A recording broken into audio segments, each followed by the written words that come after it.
Pai, Senhor Igreja, tudo bem? Vamos para mais um dia do nosso plano de leitura diária da Bíblia. Hoje estaremos lendo o livro de Êxodo, capítulos 16 ao capítulo 8, e Mateus, capítulos 8, do versículo 1 ao 20. Então vamos começar com o livro de Êxodo. Toda a comunidade de Israel partiu Elim e chegou ao deserto de Sim, que fica entre Elim e o Sinai.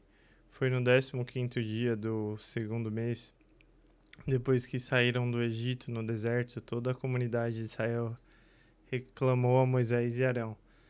Disseram-lhes: os israelitas, quem dera a mão do nosso Senhor nos tivesse matado no Egito. Lá nós sentávamos ao redor das panelas de carne e comíamos pão à vontade.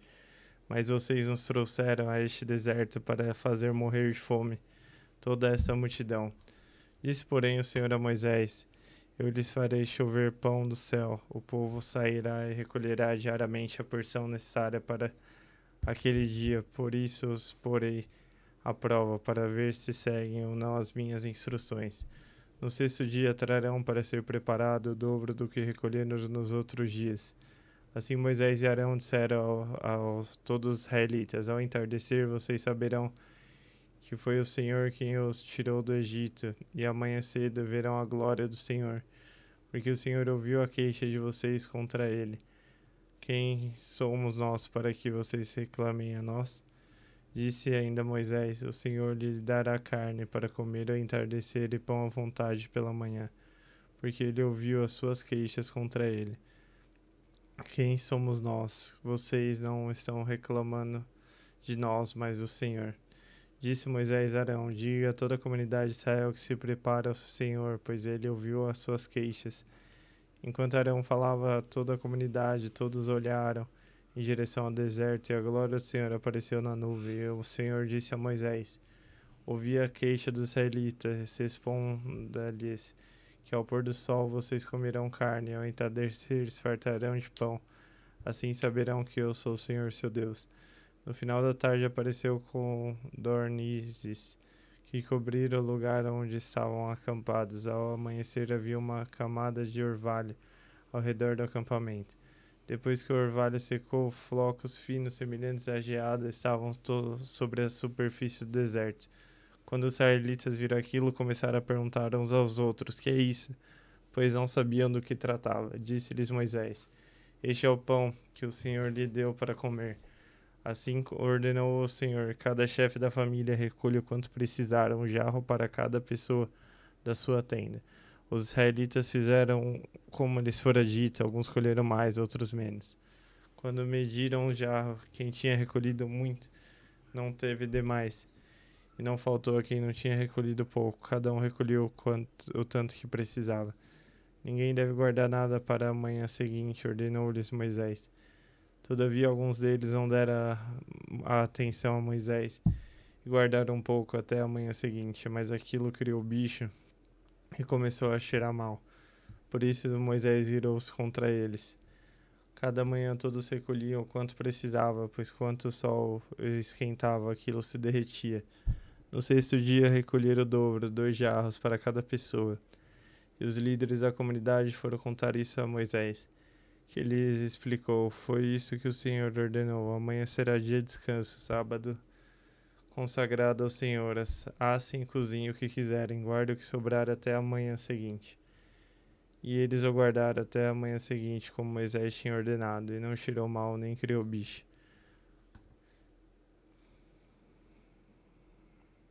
Como no hoje, disse Moisés, pois hoje é sábado do Senhor. Hoje vocês não encontrarão no terreno. Durante 6 dias vocês podem recolhê-lo, mas no sétimo sábado nada acharão. Apesar disso, alguns deles saíram no sétimo dia para recolher, mas não encontraram nada. Então o Senhor disse à mulher: até quando vocês se recusarão a obedecer meus mandamentos e as minhas instruções?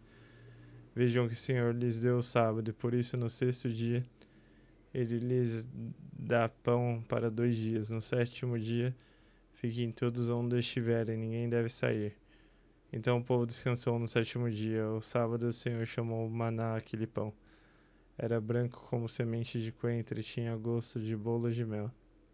Disse Moisés: O Senhor ordenou que lhes recorram um jarro de maná e guardem-no para as futuras gerações, para que vejam o pão que eu lhe dei no deserto, quando os tirei do Egito.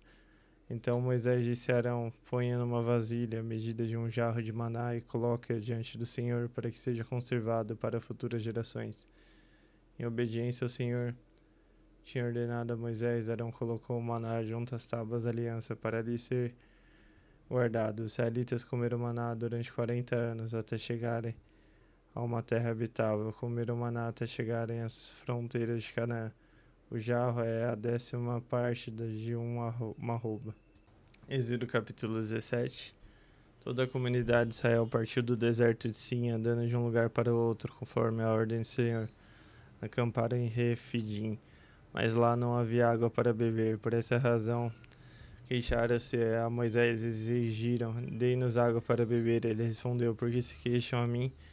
Porque coloco o Senhor à prova. Mas o povo estava sedento e reclamou a Moisés: Por que você não tirou do Egito? Foi para matar-nos de sede a nós, aos nossos filhos e aos nossos rebanhos. Então Moisés clamou ao Senhor: Que farei com este povo? Estão a ponto de apedrejar-me. Respondeu-lhe o Senhor: Passe à frente do povo. Leve com você alguma das autoridades de Israel, tenha na mão a vara com a qual você o feriu nele e vá adiante. Eu estarei à sua presença no alto da rocha que está em Horeb. Bata na rocha e dali sairá água para o povo beber. Assim fez Moisés à vista das autoridades de Israel. Chamou aquele lugar de Massa e Beriba, porque ali os israelitas reclamaram e puseram o Senhor à prova: O Senhor está entre nós ou não? Sucedeu que os amalequitas vieram atacar os israelitas em Refidim. Então Moisés disse a José: Escolha algum dos nossos homens e lute contra os amalequitas. Amanhã tomarei posição no alto da colina com a vara do Senhor em minhas mãos. Josué foi então lutar contra os amalequitas, conforme Moisés tinha ordenado. Moisés, Arão e Hur, porém, subiram ao alto da colina. Enquanto Moisés mantinha as mãos erguidas, os israelitas venciam. Quando, porém, as abaixava, os amalequitas venciam.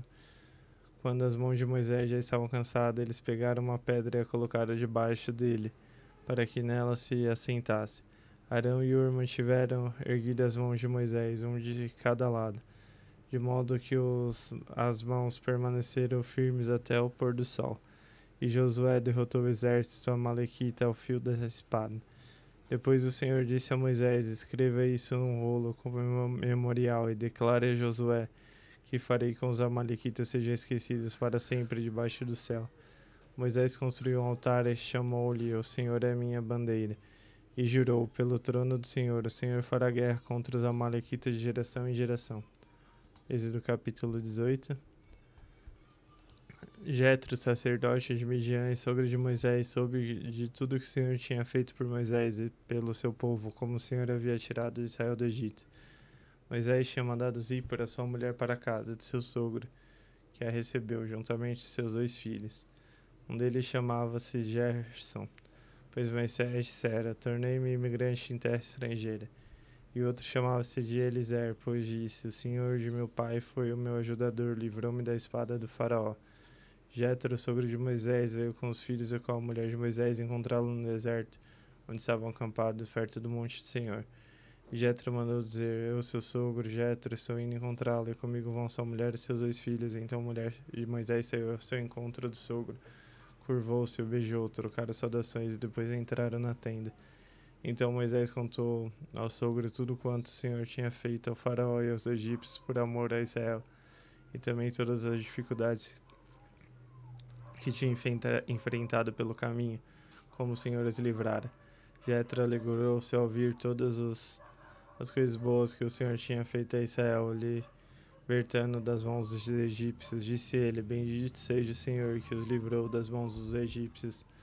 Faraó livrou o povo das mãos dos egípcios. Agora vem o Senhor, é maior que todos os outros deuses, pois ele os superou exatamente naquilo de que se vangloriava. Então Jetro, sogro de Moisés, ofereceu um holocausto sacrifício ao Senhor, e Arão veio com todas as autoridades para comerem com o sogro de Moisés na presença de Deus. No dia seguinte, Moisés assentou-se para julgar as questões do povo, e este permaneceu de pé diante dele, desde a manhã até o cair da noite. Quando seu sogro viu o que ele estava fazendo pelo povo, disse: Que é que você está fazendo? Porque só você se assenta para julgar, e todo este povo o espera em pé, desde a manhã até o cair da tarde. Moisés lhe respondeu: O povo procura para que eu consulte a Deus. Toda vez que alguém tem uma questão, essa-me é trazida e eu decido entre as partes, ensino os decretos e leis de Deus. Respondeu sobre Moisés: O que está fazendo não é bom. Você e seu povo ficarão esgotados, pois esta tarefa lhe é pesada demais. Você não pode executá-la sozinho. Agora ouça-me. Eu lhe darei um conselho, e que Deus esteja com você. Seja você o representante do povo diante de Deus e leve a Deus as suas questões. Oriente-os quanto aos decretos e leis.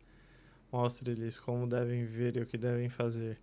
Mas escolha dentre todo o povo homens capazes, tementes a Deus, dignos de confiança e inimigos de ganho desonesto.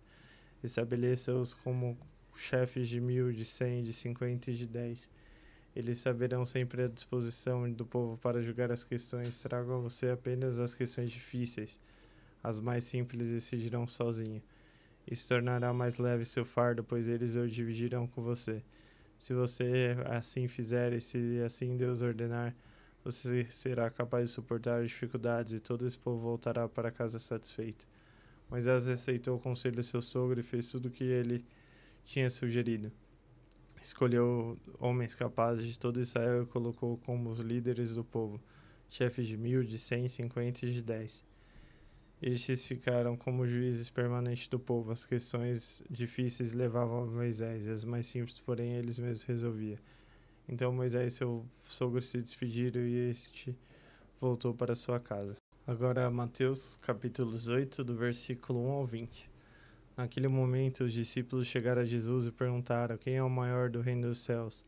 Chamando uma criança, colocou-a no meio deles e disse: Eu lhes asseguro que não ser que vocês se convertam e se tornem como criança, jamais entrarão no reino dos céus. Portanto, quem se faz humilde como essa criança é o maior no reino dos céus. Quem recebe uma dessas crianças em meu nome está me recebendo. Mas se alguém fizer tropeçar um desses pequeninos que creem em mim, melhor seria amarrar uma pedra de moinho no pescoço e se afogar nas profundezas do mar. Ai do mundo por causa das coisas que fazem tropeçar, é inevitável que tais coisas aconteçam, mas ai daquele por meio de quem elas acontecem. Se sua mão ou seu pé fizerem tropeçar, corte-os e jogue fora. É melhor entrar na vida mutilado ou aleijado do que tendo as duas mãos, 2 pés e ser lançado no fogo eterno. E se seu olho o fizer tropeçar, arranque-o e jogue fora. É melhor entrar na vida com um olho só do que tendo os 2 olhos ser lançado no fogo do inferno. Cuidado para não desprezar um só destes pequeninos, pois eu lhes digo que os anjos deles nos céus estão sempre e veem na face do Senhor Celeste. O Filho do Homem veio para salvar o que se havia perdido. O que acham vocês? Se alguém possui 100 ovelhas e uma delas se perde, não deixará 99 nos montes indo procurar a que se perdeu? E se conseguir encontrá-la, garanto-lhe que ele ficará mais contente com aquela ovelha do que as 99 que não se perderam. Da mesma forma, o Pai de vocês está no céu, não quer que nenhum desses pequeninos se perca. Se o seu irmão pecar contra você, vá a sós com ele e mostre-lhe o erro. Se ele ouvir, você ganha o seu irmão. Mas se ele não ouvir, leve consigo mais 1 ou 2, de modo que qualquer acusação seja confirmada pelo depoimento de 2 ou 3 testemunhas. Se ele recusar a ouvi-los, conte à igreja. E se ele se recusar a ouvir também a igreja, trate-o como pagão ou publicano. Digo-lhes a verdade: tudo que vocês ligarem na terra será ligado no céu, e tudo que vocês ligarem na terra será sido desligado no céu. Também lhes digo: se 2 de vocês concordarem na terra, em qualquer assunto sobre o qual pedirem, isso lhes será feito por meio do meu Pai que está nos céus. Pois onde se reúnem 2 ou 3 em meu nome, ali estou no meio deles. Glória a Deus, finalizamos mais um dia do nosso plano de leitura diária da Bíblia. Deus abençoe você e sua família. Jesus chama.